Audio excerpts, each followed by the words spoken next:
Question है if A equal to matrix 3 minus 5 minus 4 to find A square minus 5 A minus 14i hence find A cube. एक question NCERT के exemplar का है।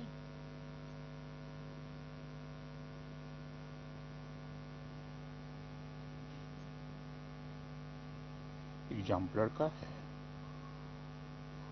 इसका solution कुछ इस प्रकार होगा।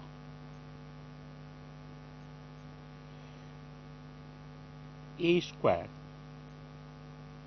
Equal to matrix A into matrix A 3 minus 5 minus 4 2 into 3 minus 5 minus 4 2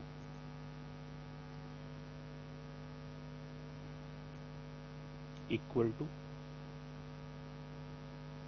3 into 3 9 plus 20 29 3 minus 5 minus 15 minus 10 minus 25 minus 12 minus 8 means minus 20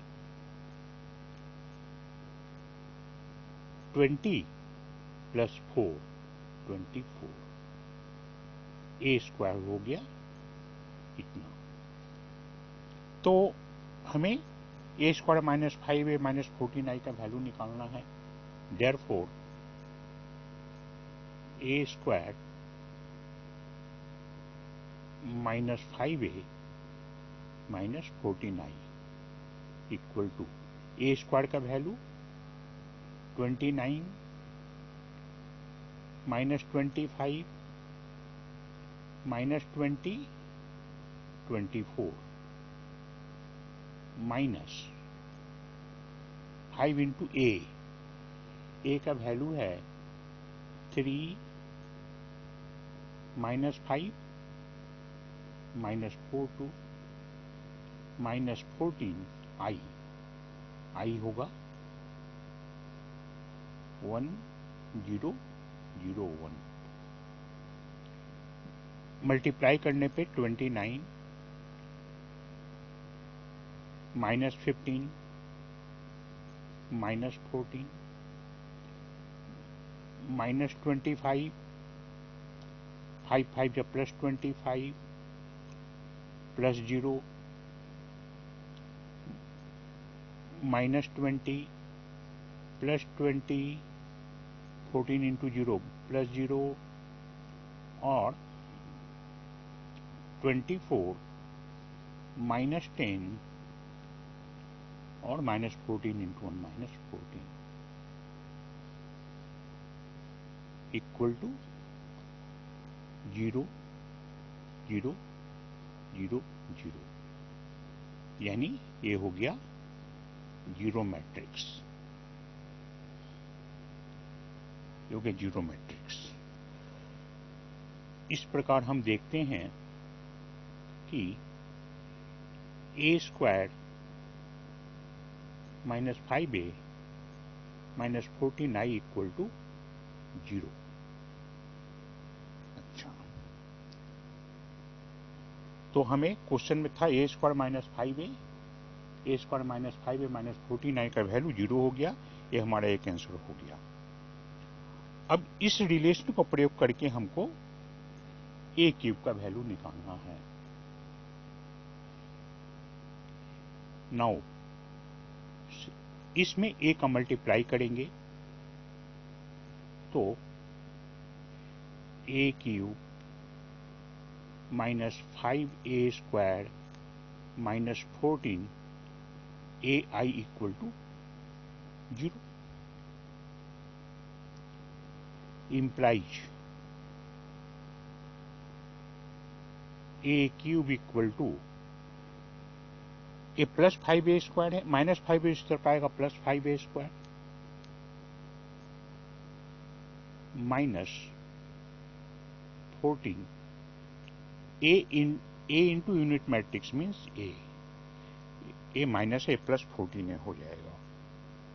तो ए हो जाएगा कितना, 5 into A square. A square का वैल्यू ये आया था 29, 25, 20, 24,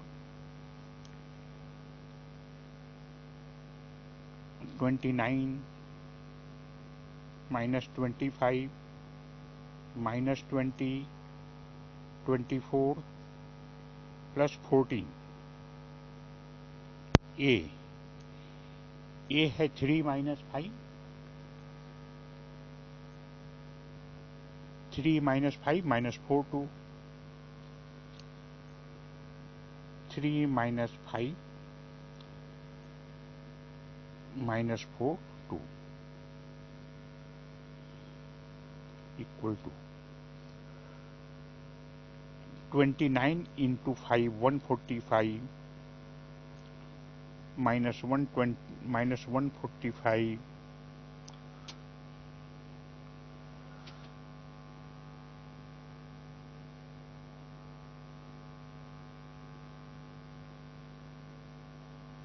माइनस 125